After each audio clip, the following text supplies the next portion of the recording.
bent over row variations. The first exercise we're going to look at is going to be the Miniband Row. So this is perfect for a situation where equipment's an issue, whether we don't have a kettlebell or dumbbell, or they're just not heavy enough. So what we're going to do here is we're going to take a Miniband in our left hand and loop it around our right foot, so our opposite side. So when I'm in this position, I'm going to create a little bit of space for my arm here by just kicking my leg back a little bit.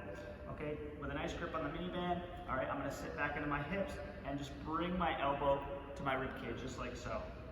Okay. If this feels really easy, I can go for tempo and just lock at the top and slowly come down, or I can double up on bands. So I'm going to use another band here. Okay, depending on what company you use, the colors are going to be different. Okay, so in this case, I'm using 2 bands, hips back, and row into the pocket, just like so. Okay, it's important that I'm not rotating as I go here. I want to stay nice and stable in my spine. Okay, and the movement is only happening from my shoulder blades to my hands. Let's look at the weighted Miniband row. So here I have a kettlebell that's 14 kg, so it's not too heavy, not enough for me to really feel the exercise. So we're going to add the Miniband here. So again, I'm going to loop it around my right foot, hold the Miniband in my hand here. So notice how I'm going to put the Miniband towards the inside of the bell. I don't want it on the outside here. So once I grab onto the bell just like so, I'm going to sit down and back into my hips, push away from the bench, and elbow into the pocket just like so. Let's look at some different tempos for rows. Okay, in the first case, we're going to go for an isometric. So I'm going to pull the bell all the way up to my rib cage, and I'm going to hold it there for the prescribed amount of time. Notice how I push myself away from the bench here. I'm putting my weight on my hips. I'm not on my toes. I want to stay on my heels.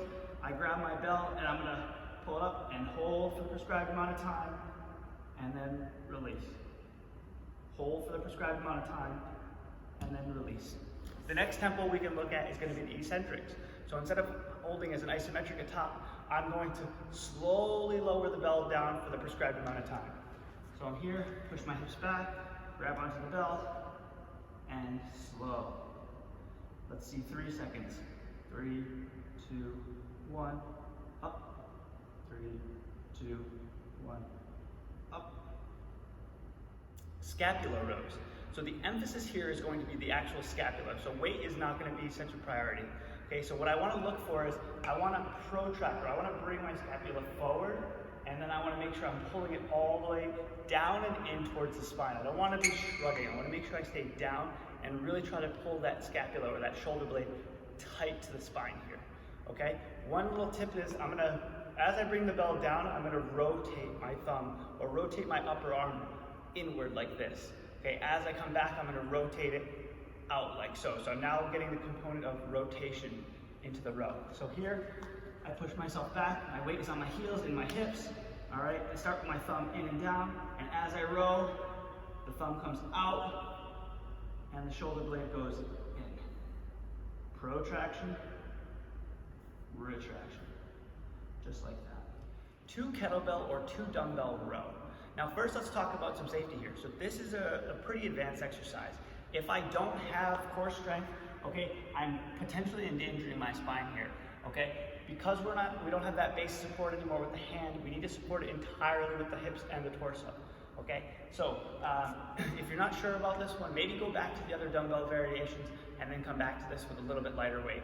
Okay, but let's dive into it. So I'm gonna have the bells right in between. I'm gonna use good mechanics, sitting my hips down and back. All right, and I'm gonna pick up the bells. So from here, I'm gonna bring them outside my body, okay, and turn my thumbs in. Okay, so right now I have a good stable spine. My weight is a little bit on my heels, okay, and I'm gonna row like this. Notice how only the shoulders and arms are moving. I'm not moving my back as I go. I wanna make sure I stay nice and stable. Okay, if I want, we can go into the alternated row. So here I'm just gonna go from one to the other.